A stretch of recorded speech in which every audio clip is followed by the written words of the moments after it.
Hello and welcome. I'm Dr. Pam Spurr. Thank you for joining me for Trending with Dr. Pam.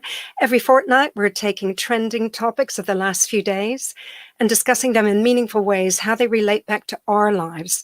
Forget the celebrities, forget the politicians. They may make the headlines, but these things affect us in our personal lives. So I want to remind you that you can follow us on Twitter and Facebook and Instagram. For men's radio station, it's Men's Radio STN on Instagram and Twitter. And for the women's station, it's Women's Radio STN, also on Twitter and Instagram.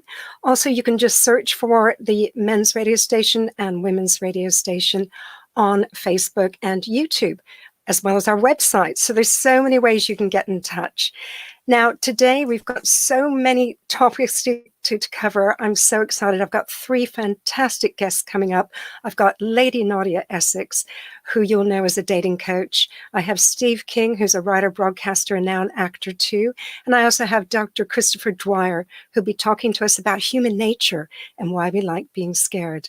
But right now, I'm delighted to welcome my first guest, who is the fabulous Lady Nadia Essex. And let me tell you a little bit about Nadia. You would have originally seen her as one of the first hosts on Celebs Go Dating.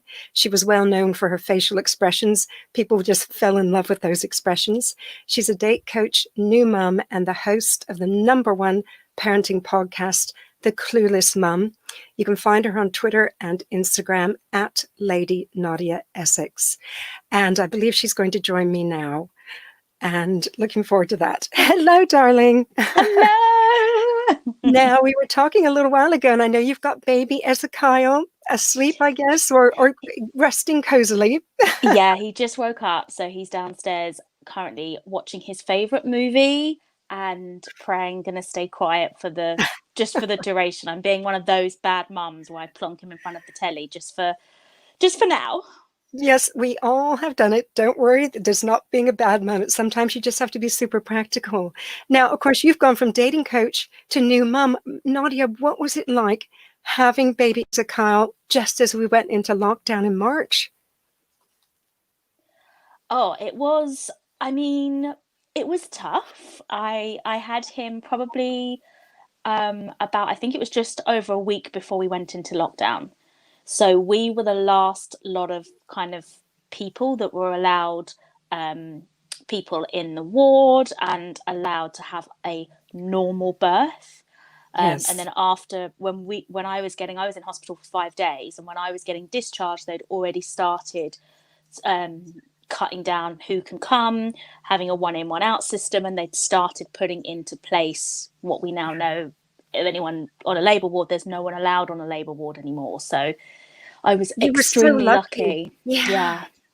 Because it could have just been, I just can't imagine what other parents have gone through, Yeah, so since tough. that time. And with you, was it kind of a really big shock going from, I've known you for quite a few years now, and you have such an active social life. You're always out there, you're always doing projects, to kind of now juggling with being a new mum. I mean, what's that been like for you? Yeah, a real transition. And I think there was a few times during my pregnancy where I really cried because I was kind of grieving losing myself. Like, I knew things would never be the same. I knew I would never be the same. And I kind of had to say goodbye to the old Nadia, to try and embrace the new version of myself. And it was a really sort of mentally interesting experience to go through that, because you are literally saying goodbye to her, Yes. because the next thing you have a baby and nothing is ever the same ever Never. again. As a parent myself, I can Mhm. vouch for that. Yeah. And it's interesting, you can talk about these things now. When I had my children, I was an unmarried university student doing my BSc in psychology when I fell pregnant unexpectedly with my eldest. There was nothing in the early 80s about, especially as a young uni student, there were not even creches at the university, but there was nothing about talking about these things, about what it's like kind of letting go of your old self and embracing the new. And I think, do you feel lucky that you're of the generation that you can talk about these things? So lucky. And And it's a really important part of being pregnant and becoming a new mum, because if you don't go through that process, you I think are more, they statistically you're more likely to have postnatal depression, and it's going to be a lot harder, because if you're fighting to hold on, if you're fighting against the fact that, you know, things aren't going to be different, you know, they're going to be different, but not giving yourself a chance to kind of say goodbye and accept that she's gone and the new Yes. you is coming, and she's just as wonderful, but it's just going to be different. Your mental health suffers at some point later down the line. So I'm just lucky that I'm of the generation where we're encouraged to kind of work through these issues, talk about them, normalize them, and just have support. I've got a whole perinatal mental health team that support me up until he's a year old, all on the Fantastic. NHS. And yeah, I Because you've just been very couldn't. open about your mental health issues. And I know during pregnancy, you were also, because of course we follow each other on Twitter too, and on Instagram. And yeah, I mean, it's really incredible, as I say, this just the next generation having babies and what you can say, because I think so many people in my age group really, really struggled. Yeah. And Yeah, and it's tough, and even now it's tough. We're still not encouraged to talk about it. Obviously doing my pregnancy podcast and parenting podcast has helped open me up to a whole world of mums. But even now, people still say, I'm scared to go to my doctor and tell them how I feel, because I'm scared they're going to take my children away from me. I'm scared to open up about how low I feel, because I'm scared they're going to put me on antidepressants and I'm going to get hooked, and then I'm going to spiral and become a heroin addict or something. It's yeah, still, we've still got such a long way to go before mental health is really accepted. But the more we talk, and people always say to me, oh, you've been so brave about talking about your mental health, and it's like, there's no braveness in it. It's just yeah, fact.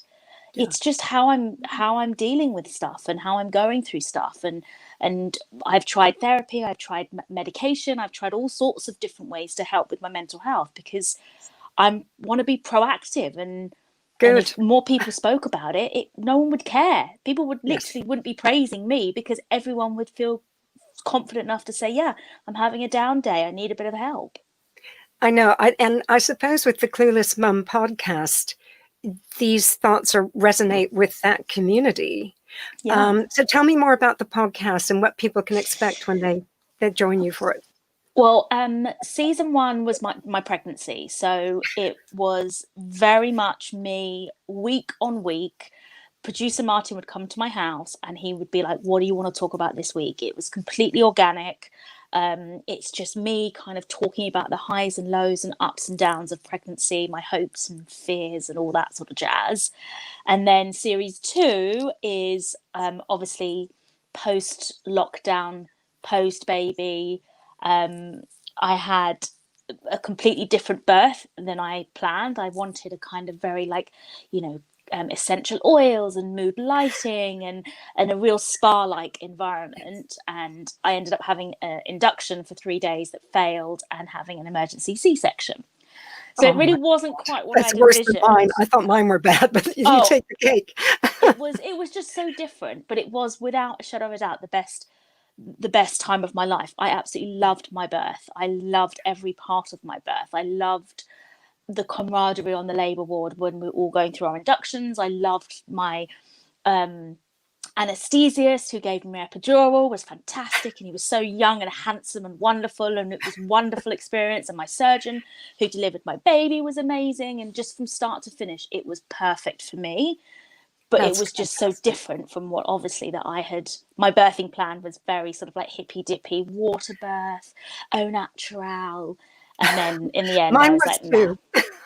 Yeah. And it's very lucky when those birthing plans go, but sometimes Mother Nature does not plan that way. And Yeah. both my children got stuck halfway down and had to be yanked out with forceps, Oh, and ouch. yeah, it was just not how I planned. But and what about dads? Do you ever get dads listening to the podcast? Because there are Yeah. clueless dads. Yeah, plenty. Yeah. And also lots of people surprisingly that don't have children. It's a really, because I think a lot of it I talk about mental health, and so I think Yeah, even though people may not have been pregnant or certainly have had children, can still relate to the emotional up and down that someone who suffers with mental health Yeah. you still have it, you still can relate to it. Yeah. So yeah, I get a lot of people that are like, hey, it's not, I know I'm not your sort of usual audience, but I loved it. And I'm like, no, you're exactly the audience. It really is for everybody. Just, 20 minutes listening to me rant on about how I'm desperately not going to lie to my child about Father Christmas, and how I feel I hated my pregnancy and then I loved it, and this and that. And it's just a bit of sort of fun, light-hearted ramblings of a emotionally pregnant and then pre-birth woman. Yes. I can Post-birth. remember one of the first TV interviews I did as a psychologist was about Princess Diana opening up about postnatal depression. And you can imagine this was the very early 90s. The nation literally held its breath. They couldn't believe that these things were being talked about. So I'm absolutely delighted when I know what you're doing on your podcast, and hearing about these things, and as you say, normalizing it. That's Yeah. fantastic. Now tell me, what's the best thing about little Ezekiel's personality before we get into the trending topics? Oh, I love how he's really smiley and happy. Oh, And I really wanted that. I really was desperate to have like a smiley baby. I know that probably sounds a bit weird, but I watch on Instagram, I follow Stacey Solomon, and her baby Rex was just like, he used to bring a smile to my face, even though it wasn't my baby, because every time he'd come on camera and be on her Instagram, he'd be smiling and laughing. And I just really wanted the same for Zeke. And luckily I got it. So yeah, oh, he's just a little smiling, laughing, happy baby. So oh, that's thank wonderful. goodness. And I'm sure even if he had been a baby who was quieter and a little more kind of cautious as some little 6-month-olds are, you would have loved him just as much. But, Well, actually, that's the this is change the in his thing. personality. Now we're coming out and meeting more people. He's definitely becoming a lot more cautious, which I Yeah, find fascinating, because obviously we were, the first few months of his life, we were in lockdown. We didn't even see any humans for the first 3 months. Like, my family didn't even meet him. So it's now interesting as that's he's getting older terrible. to really see the parts of his personality come out, in terms of that shyness of like Yeah. going into a room and really observing like what's going on before opening up. Yes.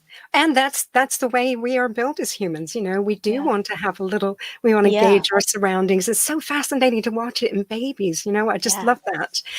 I worked for 6 years at a London teaching hospital with the under fives, and I just love little ones. So They're I'm great. getting a vicarious happiness listening to your Yeah. story.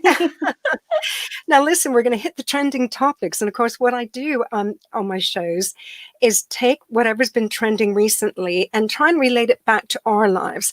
And the first thing was, I saw that Katie Hopkins was trending for not wearing a mask as she marched through Heathrow Airport, got on a flight to LA, and then came back from LA. And she was going over there for a Trump rally. Sorry, both those things make my lips and face shrivel up, but never mind. We won't go down that route of politics.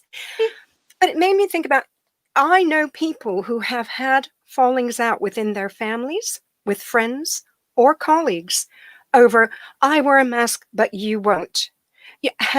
Or I socially distance, but you won't. Or I saw you go out with a bigger group than 6, but I don't do that.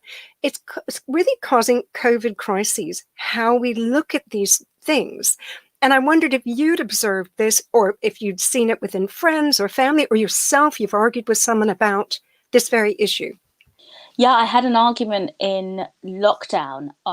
There were a couple of my friends who lived locally that were not socially distancing, and I put a post on Twitter, and I'd just given birth, so I was all emotional, all over the place. But it really annoyed me because they were walking my dog, and I was really worried, because I was like, you're putting my, even though you're doing me a favor by walking my dog and I'm Yeah, appreciative, you're actually putting myself and my baby at risk, because we don't know if dogs can pass it on. We don't know anything about this virus yet. So I put a question on Twitter asking, if your friends were breaking the rules, would you say something to them? yeah, And the minute I posted it, I knew that actually, you know what, just let it go. Don't involve yourself. Let them do what they want to do. Just keep yourself safe. But yeah. somebody, a friend of a friend of a friend, screenshotted it and sent it back to them. And oh my God, they went mental at me. because they were extremely defensive, because they knew that I was right, but in their mind they were doing me a favor, so therefore I was in the wrong. And Yes. so I myself have definitely had sort of battles, because Yes. I work with my therapist a lot. I'm very judgy, and I'm very kind of like, I like to be the enforcer. You know, Yeah. you will abide, and if you don't abide, then you should, you know, the consequences.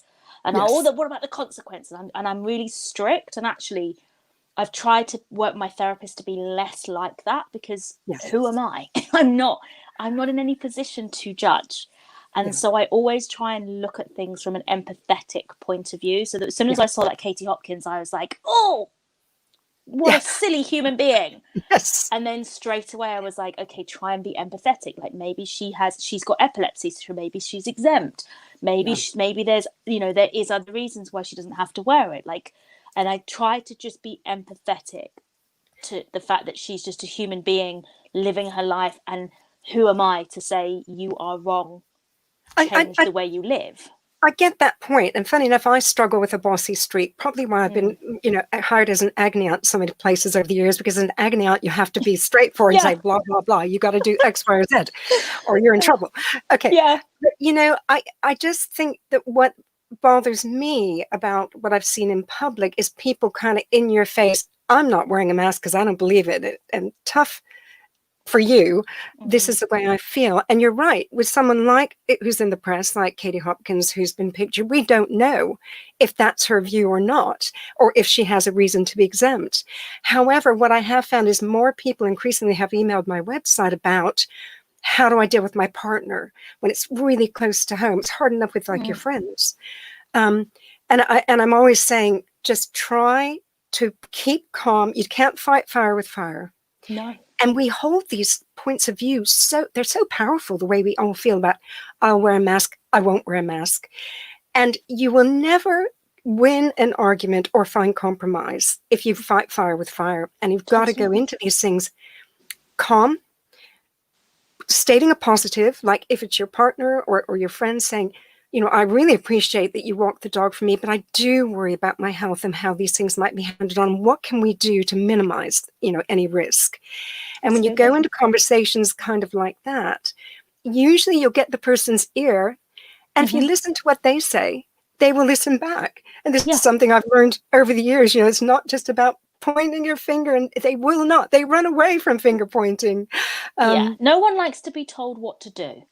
Like, yeah, and that is that, I think that's innately in all of us. We all don't like being told what to do. I hate it when people come on my Instagrams like, you shouldn't post that, or you Twitter, you shouldn't say that. It's like, it's my feed.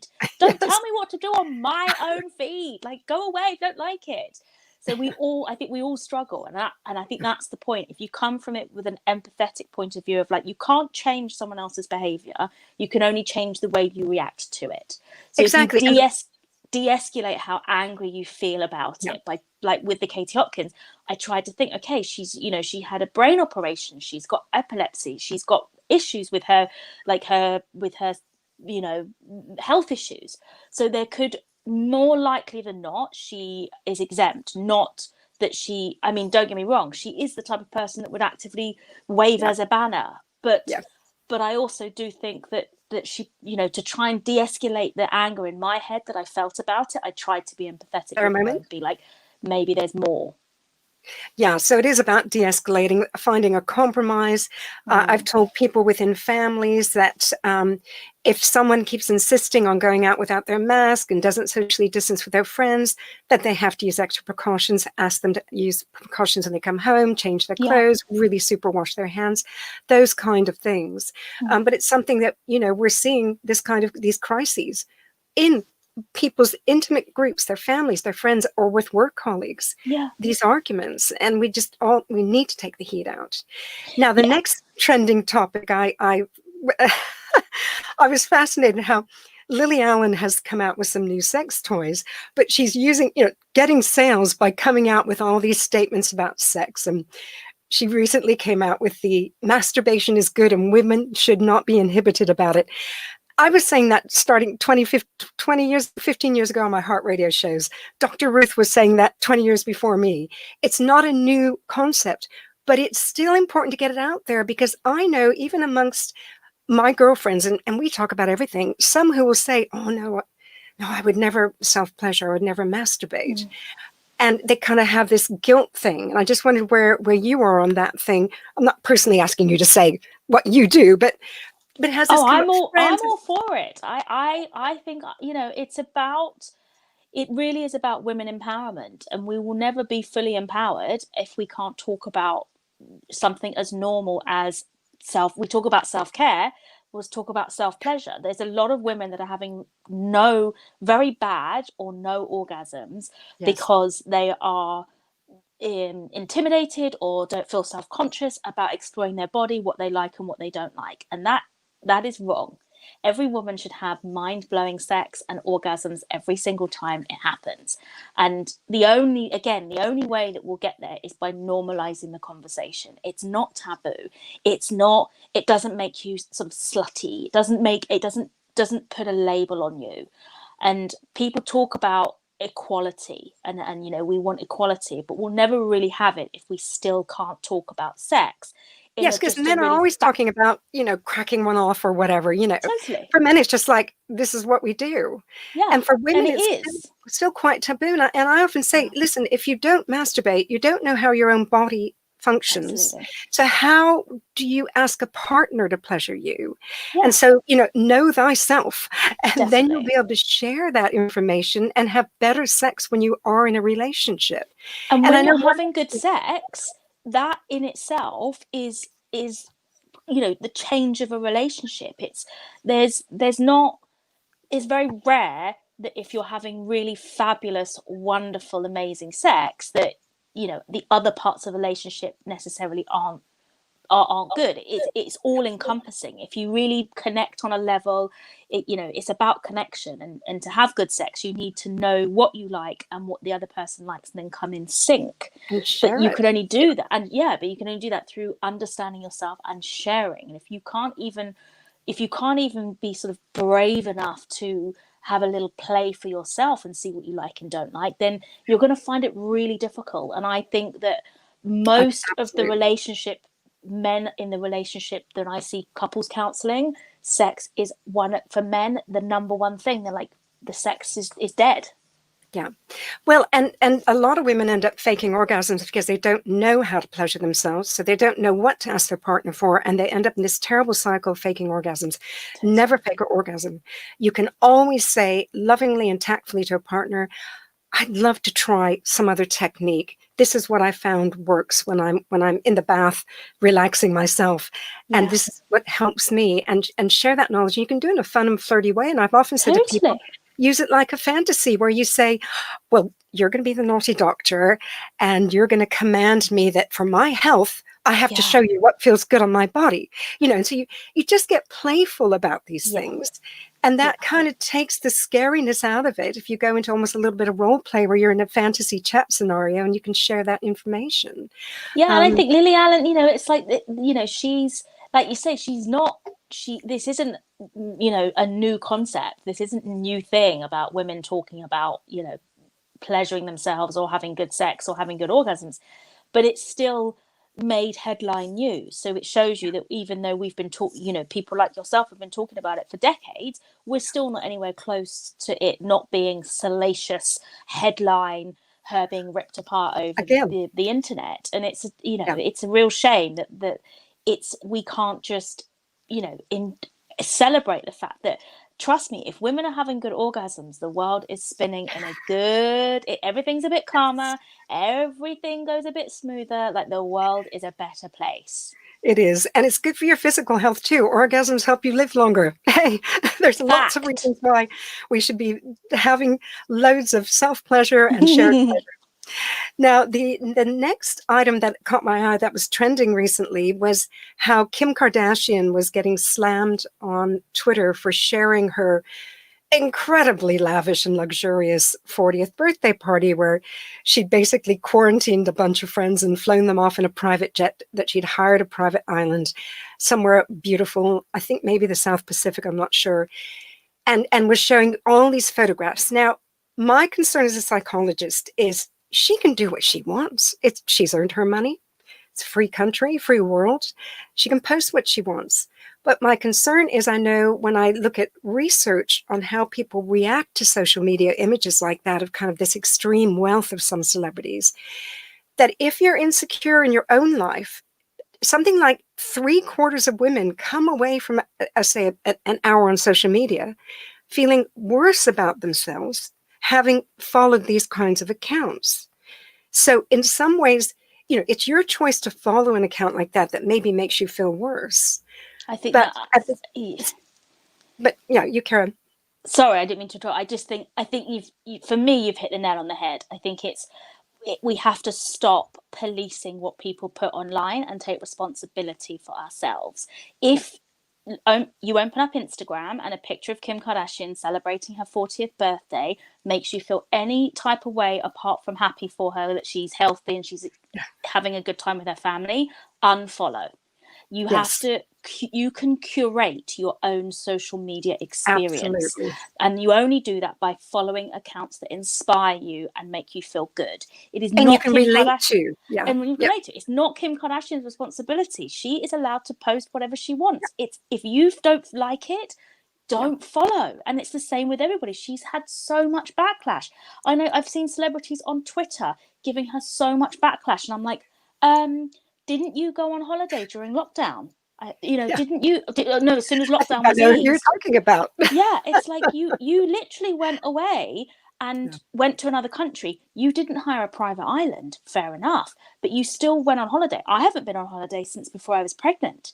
I would love to go on holiday, but do you think that because you can afford to go on holiday regardless of it, that you shouldn't post? It's her social media.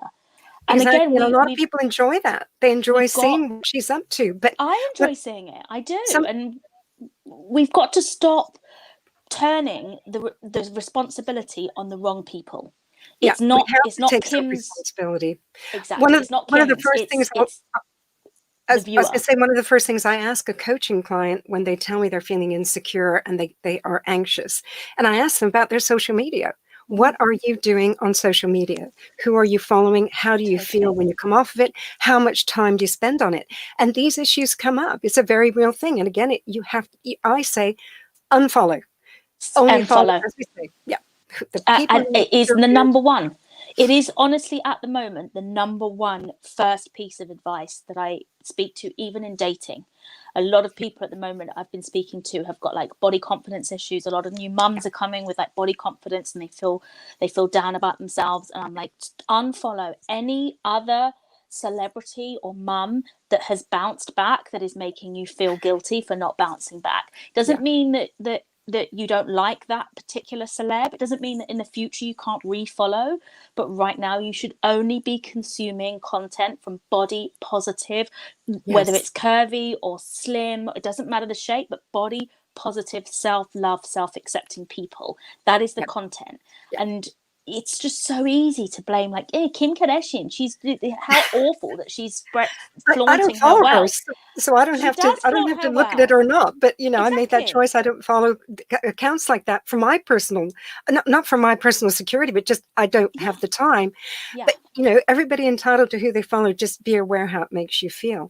And we just have time for the last trending topic, and this was about Julian Metcalf, who's the founder of Itsu and Pret, who came out with he's been slated for very selfish views that he came out with, and I have to agree, very selfish, about, lock down everything, then who cares about the kind of vulnerable and the elderly, they're the ones who are going to go first. Let's not lock down everything. And the way he said it was just very selfish. Now, I don't really want to talk about him. I don't know him. I just looked at the trend and I thought about all of us have had selfish people in our lives. And I wondered, have you ever had someone very selfish in your life how did you tackle it? Well, I cut them out. Eventually, it got to the stage where I'm not really friends with them anymore because I had to put my mental health above and beyond anything else. And that included my social media content that I'm consuming. That included the people that I'm hanging around with. That included toxic members of my family that were making me feel a certain type of way. And so I had to be strong and say, okay, who enhances my life and who makes me feel worse, and Yeah. gravitate towards the people that enhanced it, and the people that made me feel worse, we just naturally let it fizzle out, and then it fizzled. And I feel better for it. I miss the good times I had with those friends, but those times are in the past. Yeah. I don't miss the fact that, you know, I'd be on the phone to them for an hour and I probably had said 3 words because they're just talking at me, and I'm drained when I come off the phone. So it's okay. I mean, I had friends of like 20 years that I had to say, you know what, Yeah. I can't. In my head, I was like, I can't do this. I can't have this person in my life, and you know, And what did just you cut do? them Did out. you just kind of let it go, or did you talk to them? Because I went through this a decade ago with a friend who was incredibly selfish, and I realized it increasingly as our friendship went on. And the same thing, I've come off the phone for an hour and having only said 3 words, and she had just the whole time just around and around her cycle of things. And that's when a friend's going through a hard time, I am always the first one there. Yeah, But this went on and on and yeah, on for a number of years. And it just really made me feel like kind of like I've been poisoned when I get off the phone from her. That sounds horrible, but I had to let it go. it's And I true. actually Yeah, said to her, if next time we speak, you don't listen to what I have to say, then I can't carry on like this. So she's, oh, sorry, so sorry. Can we talk again tomorrow? And then it would be the same thing. mm, Her, me, yeah. no. And I said it again. I said it about 3 times. And then after that, I didn't take the calls. I felt, you know, I've known you 10 years and now you're Mm. just not listening to me at all. That wasn't an easy thing to do. How did No. you manage it?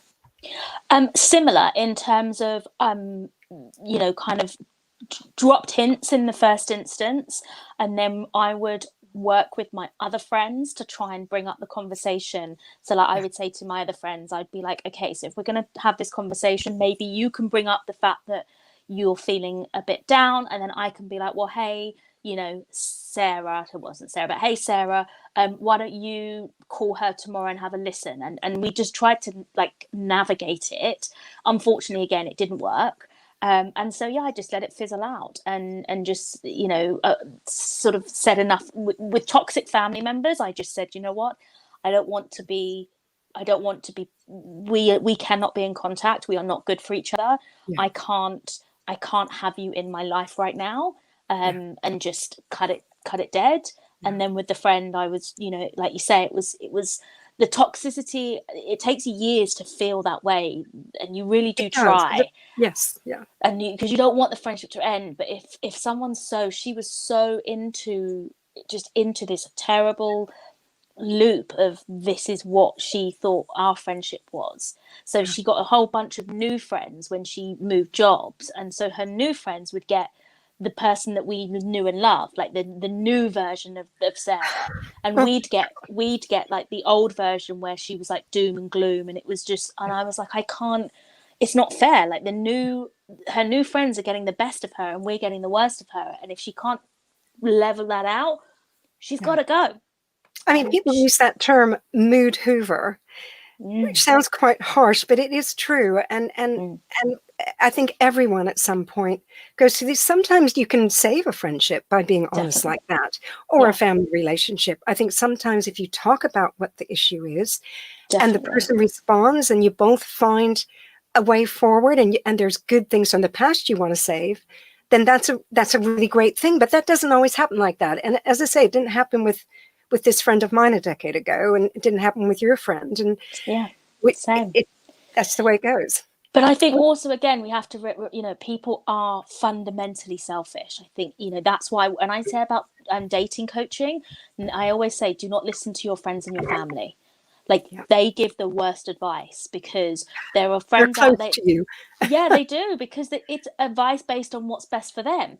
You know, Yeah, your other single girlfriend does not want you to get a boyfriend. So yeah, she's not going to be like, yeah, you know, start dating this guy. He's great for you. Deep down, she's going to be like, hell no, I can't lose my wing woman. So we're yeah, all, you know, you have to try and take everything with a pinch of salt and trust your own gut, because Yes. fundamentally we are all selfish. That, of course we are. We're individual humans, but we've got to, it's just nice to try and work together to become more empathetic as a generational human race, so that people, like, we don't have just anger online that's seeping into people's lives and arguments. I mean, if we've gone from sort of the Brexit debate of everyone arguing and Yes. having their thoughts to now, like you said, the mask and the COVID, and it's just Oh, constant bashing of heads. And so, it's not yeah, good for anyone. But it's not good for anyone. So, but yeah, I let's wanted to just thank you be so much. kind. Yes, yes, that's easier. I want to thank you so much for your time today, and let people know that they can find you on Twitter and Instagram at Lady Nadia Essex, a fantastic follow, and your The Clueless Mum podcast, #1 parenting podcast. Continue the good work you're doing on that, and I'll speak to you soon. Thank you. Thank you so much. And now I'm Bye, looking forward. darling. Bye bye, darling. Looking forward to introducing my next guest to you, and that is an old friend of mine who is Steve King. He's a writer and broadcaster, and he's also a newbie actor because he has a new role in the film The Living Dead. You can find him on Instagram and Twitter at find Steve K. So that's for Steve King. And I'm very excited that he's going to be joining me any minute now. And here he is. Hello, darling. Hello, how are you? I'm so happy to have you join me. And I love the fact you've got the film poster behind you. Yeah, what can I say? Nice bit of advertising. Yeah, tell me how it went. First off, The Living Dead. How did that come about that you got a role in this film? Because, of course, I know you as a writer and a broadcaster, ex-editor of big magazines like Men's Health and More magazine and things like that. I know. It was a crazy situation. I was actually giving an award at an award ceremony, and I was sitting at a table with, random people, as you do at these things. I got up to present my award, and literally anything that could have gone wrong did go wrong. The auto cue went down, the lights went off, the video of the nominees went down. So I literally had to just stand there and wing it because it was going out, it was being broadcast. So I did, and I got lots of laughs, purely probably from sheer terror.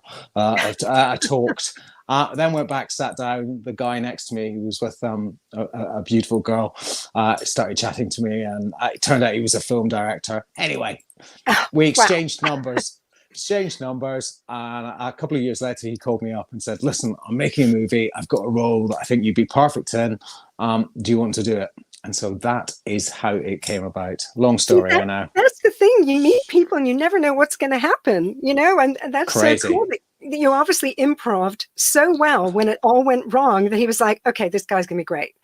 Now this is the first time you've acted, isn't it? It is the first time, although some people would say that when I was on Richard and Judy, that was acting too. But as we sometimes do. Less said about that. Yeah. Now, tell me about your role and your character's name.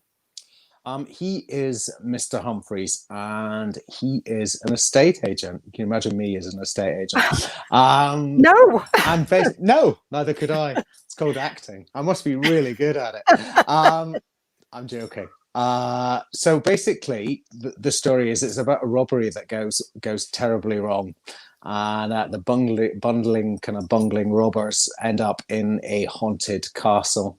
And the castle is full of ghosts. Now, I'm trying to sell this castle and have been for a considerable amount of time.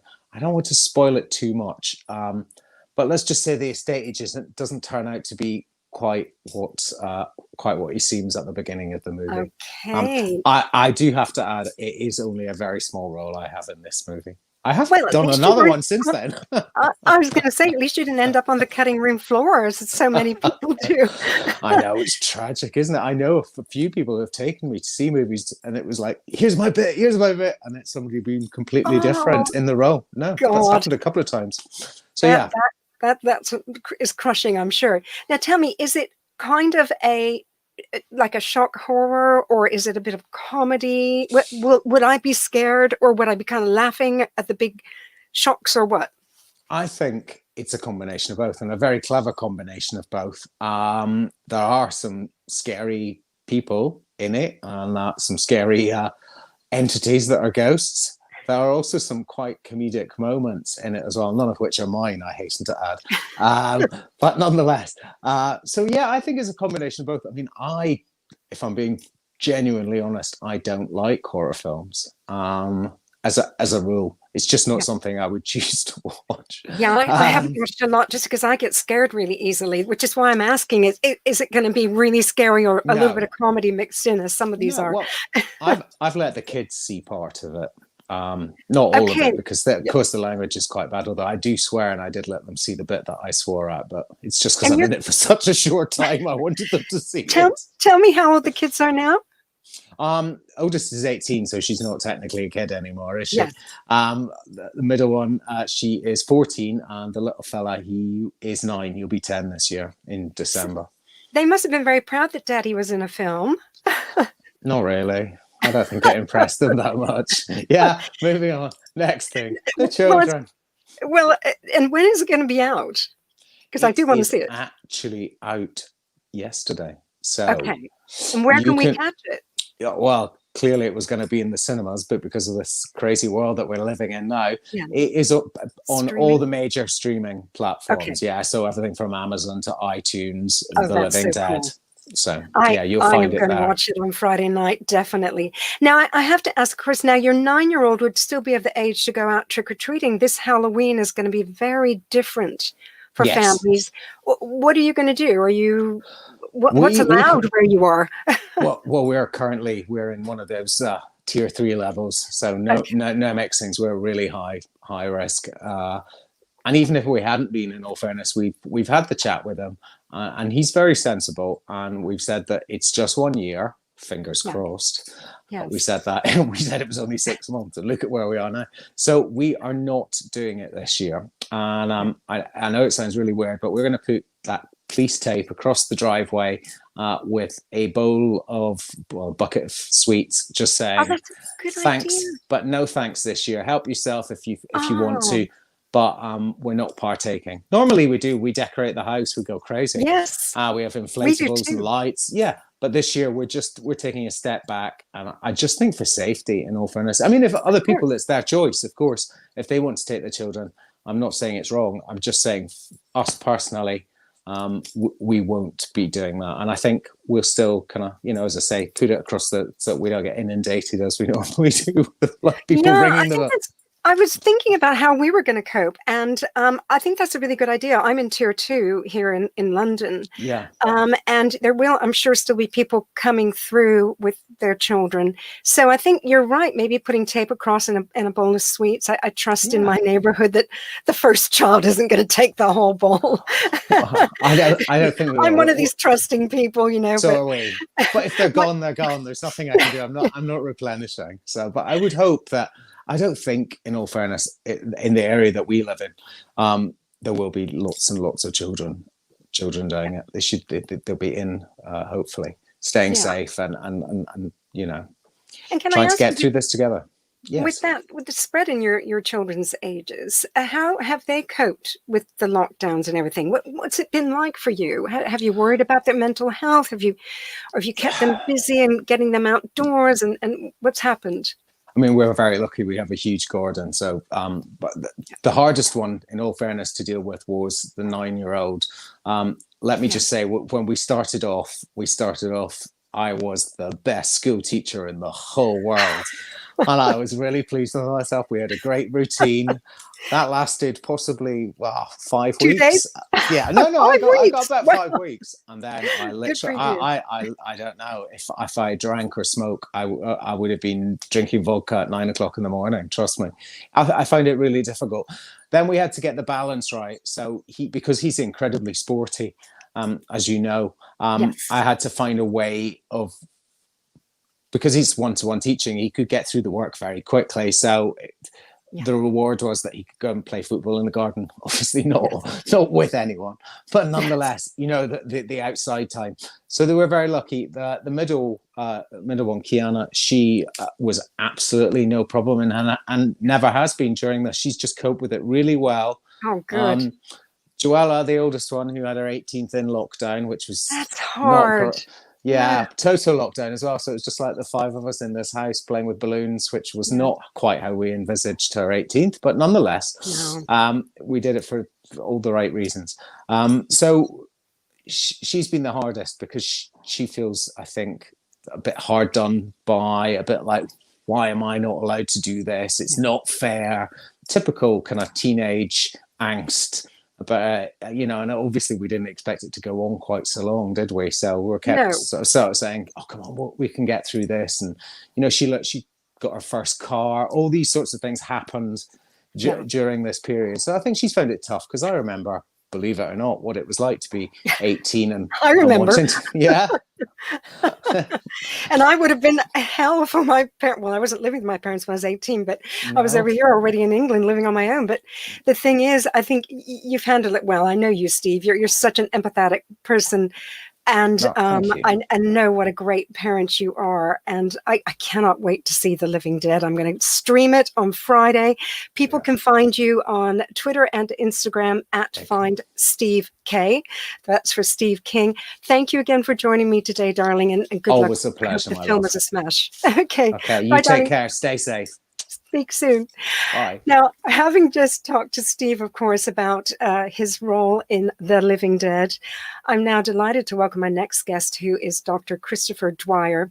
Now, he's a postdoctoral researcher in the School of Health Sciences and a lecturer in the Centre for Adult Learning and Professional Development at the National University of Ireland, Galway. He's also the author of Critical Thinking, and we're getting him to do some thinking about human nature right now. And he writes a Psychology Today blog called Thoughts on Thinking. On Twitter, you can find him at Cogito Ergo Dwyer, and I'm delighted to welcome Dr. Chris now. And I think he's there. Hello. Hi, Pam. How are you? I'm very well. Thank you for joining me. And I'm really excited to have you on. Thank you very much for having me. Now, I know you might have just heard my friend Steve King. He's got a small role in a horror film. And it got me thinking about how many people love being scared. I'm personally a big baby. I've seen very few horror films. And I started searching online to see who, as a psychologist or a writer, a social scientist, knows about human nature and why we like being scared. And I found you. So my first question is, why is it so popular, like the horror genre, that the kind of murder, serial killer genres? Why do we like being scared? Yeah, well, like everything else, I think it comes down to taste, a lot of it. But, as a psychologist, I think we need to kind of account for the underlying mechanisms at play, in determining, taste for these kind of things. What makes people, like getting scared, and watch horror films and the like. And, from a scientific standpoint, from a biological standpoint, I think the simplest answer is, the release of certain neurotransmitters and hormones and neurochemicals and everything, and how they kind of put us in the right mood for, what we're viewing at the time. So the reality of it is, well, I was going to say, so even though we're viewing something we know is fiction, we still release those like the adrenaline and dopamine and those sorts of things. Absolutely, yeah, and as a result, we still engage in this kind of, fight, flight, or freeze mentality. But our the intuitive side of our brains kind of tell us we're okay, we're safe. So I talk about this kind of process, I guess, in terms of the flood and the safety net. So we get that flood of neurotransmitters, neurochemicals, and what have you.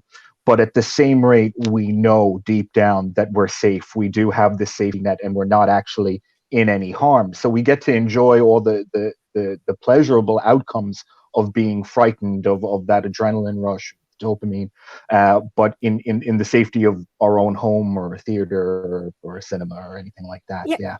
But you say that, but I really am, and my family get very annoyed with me when a big smash horror thing comes out. I can remember when the Bruce Willis one came out where it turned out he was actually a ghost too. Sixth Sense? Mm-hmm.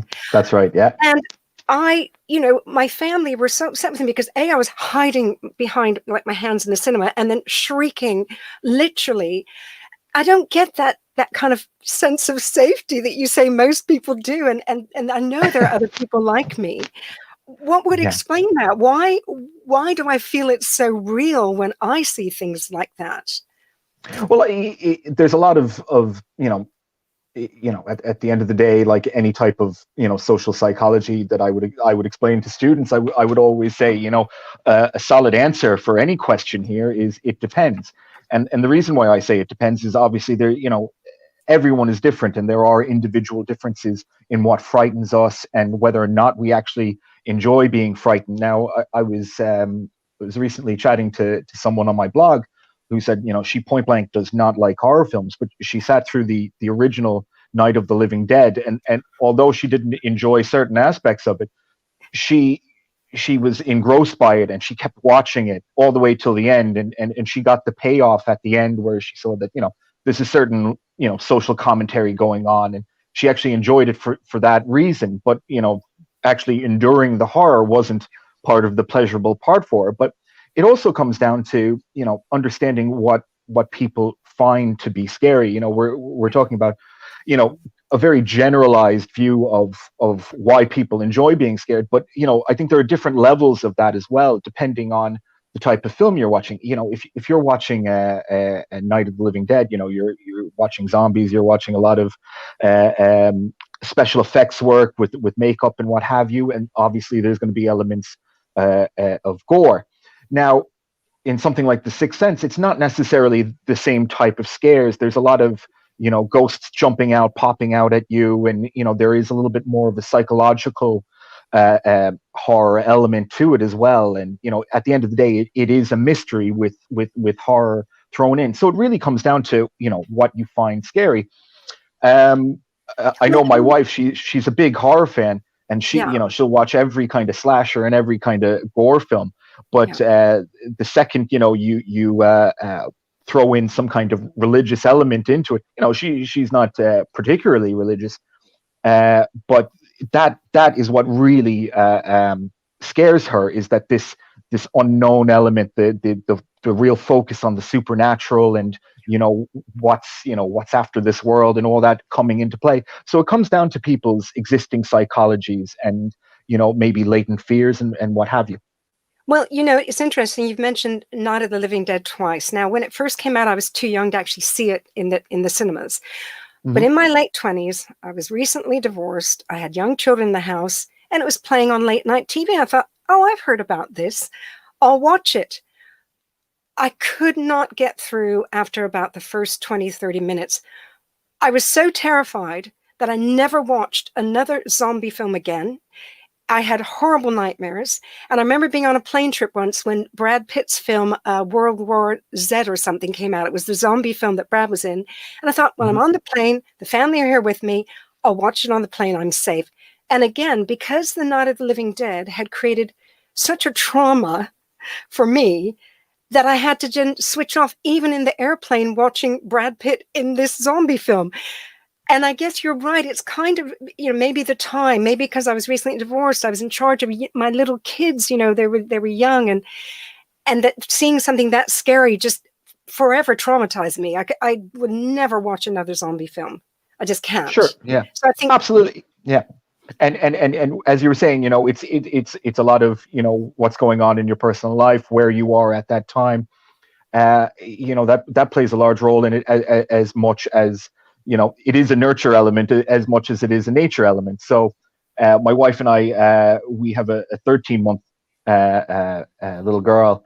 Oh, and we, the two of us find now that we can't watch anything where we find it very tough when there are children, in dangerous positions and babies and what have you. And, I wrote on my blog quite recently, I did 6 horror films that require reflective thought that I think are quite good. And there's a film called Antichrist. Now, I first saw it years ago and really enjoyed it, and then didn't really think too much about the implications of the film. But there is a child that, dies in the film. And now rewatching that scene is horrible for me. I can't do it. I'm closing my eyes. Where, Yeah, you a few years personalize ago, it. exactly. So there is an experiential element there. That's, are we capable to deal with this right now? And, Yeah. at the end of the day, horror films they're entertainment, and if you're actually getting creeped out and you're not really enjoying it, or forced to think about things you don't really want to think about, then it's probably not very good entertainment for you Yes. specifically. Now, I was interested when I came across you online and was reading your article, which I so enjoyed, and you made 5 points about why we love getting scared, and one of them was about the closeness of others. And funny enough, 5 or 6 years ago, I'd written a dating column, and I had put in it, why not do something scary? Because then, I just knew in my heart of hearts as a psychologist that, there's this natural impulse to kind of cuddle up, and maybe it makes a good sort of thing for, for a second or third date, go see a scary film, maybe go visit a haunted house or whatever. So you were writing about that. So I was pleased to see. Tell me more about that. Yeah, so it was actually a very, it's a dated piece of dating advice, I guess. But years ago, young men might be advised, bring your date to a scary movie, and when things start getting really scary, there might be a little cuddling in and all that kind of stuff, and as you look at And it, now but we have to there be is. careful about what we say about these things. But and it is dated advice, but it's true advice in the sense of how we equate experiences with what have you. So watching a scary film, like I said, if you enjoy that kind of thing, you've got that adrenaline rush, you've got that dopamine rush, you're getting these pleasurable feelings. But you don't necessarily equate it with the film. You might equate it with the person you're watching it with. And that can be in romantic relationships. So like there's a study many years ago where they had a young woman asking men crossing this bridge whether or not they'd like to take part in a study. And here's my phone number. Give me a call. Let me know if you want to take part. So one of the bridges they did this on was, a normal bridge that you'd have a lot of traffic on, and there might be, a 20-foot drop down to the water underneath, no big deal. But they also ran the scenario on a bridge that, you're walking over, and, it's hundreds and hundreds of feet of a drop, and, your heart will start beating when you cross over it. They did the same thing, and they found out that the young lady would actually receive significantly more phone calls from people crossing over the higher bridge, and that's because of the fear and the adrenaline and everything pumping. They're equating that feeling, that whatever it is, with someone. They're projecting it onto someone, the person there with them. Obviously, the young lady that they were having the conversation with. But it goes down to friends too. Obviously we like friends and we like hanging out with friends, and I can remember all the best horror movies that I've seen in the cinema, whether or not it's been on a date or not. I remember hanging out with the boys, and I remember which boys were there, and I remember what parts they screamed at, and I remember the fun we'd have after the film chatting about it, where that wouldn't necessarily be the case in less exciting kind of films, more dramatic films, where you wouldn't have that memory. So we do create this kind of a sense of excitement and this increased, level of or concept Bonding of a good time we've had. Yeah. Now, we don't have much time. You mentioned Antichrist because your latest blog, you have highlighted sort of 6 horror films that you would recommend. There's a lot of thought put into these, or subtext. Very briefly, tell me just a little bit more about Antichrist, because that did catch my eye, this story of the parents. Yeah, well, I just do want to make the point that I think The Shining really should have been there. It's just that I had covered The Shining in a previous blog. That's my all-time favorite. But the Antichrist is a great one.